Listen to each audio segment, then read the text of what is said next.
اعوذ باللہ من الشیطان الرجیم بسم اللہ الرحمن الرحیم۔ آج میرا موضوع ہے حضرت امام جعفر صادق علیہ السلام اور ایک منکر ملا۔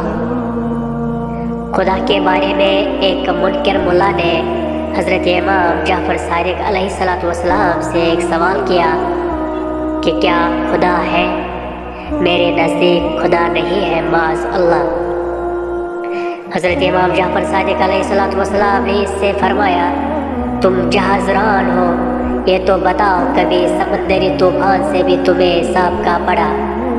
وہ بولا، ہاں مجھے اچھی طرح یاد ہے کہ ایک مرتبہ سمندر کے سخت طوفان میں میرا جہاز پھنس گیا تھا۔ حضرت امام جعفر صادق علیہ السلام نے فرمایا، پھر کیا ہوا؟ وہ بولا، میرا جہاز غرق ہو گیا اور سب لوگ جو اس پر سوار تھے ڈوب کر ہلاک ہو گئے۔ آپ نے پوچھا، اور تم کیسے بچ گئے؟ وہ بولا، میرے ہاتھ جہاز کا ایک تختہ آ گیا، میں اس کے سہارے تیرتا ہوا ساحل کے کچھ قریب پہنچ گیا، مگر ابھی ساحل دور ہی تھا کہ وہ تختہ بھی ہاتھ سے چھوٹ گیا۔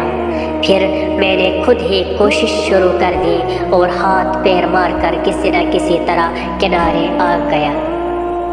حضرت امام جعفر صادق علیہ السلام فرمانے لگے، لو اب سنو، جب تم اپنے جہاز پر سوار تھے تو تمہیں اپنے جہاز پر اعتماد و بھروسہ تھا کہ یہ جہاز پار لگا دے گا، اور جب وہ ڈوب گیا تو پھر تمہارا اعتماد و بھروسہ اس تختے پر رہا جو اتفاقاً تمہارے ہاتھ لگ گیا تھا، مگر جب وہ بھی تمہارے ہاتھ سے چھوٹ گیا تو اب سوچ کر بتاؤ کہ اس بے سہارا وقت اور بے چارگی کے عالم میں بھی کیا تمہیں یہ امید تھی کہ اب بھی کوئی بچانا چاہے تو میں بچ سکتا ہوں؟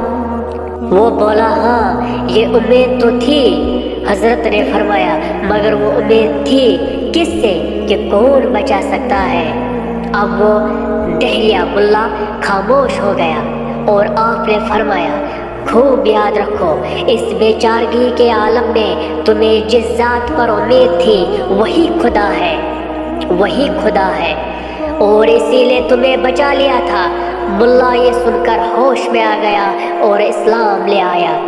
تفسیر کبیر صفحہ نمبر 221 جلد نمبر 1۔ سبق: خدا ہے اور یقیناً ہے، اور مصیبت کے وقت غیر اختیاری طور پر بھی خدا کی طرف خیال جاتا ہے، گویا خدا کی ہستی کا اقرار فطری چیز ہے۔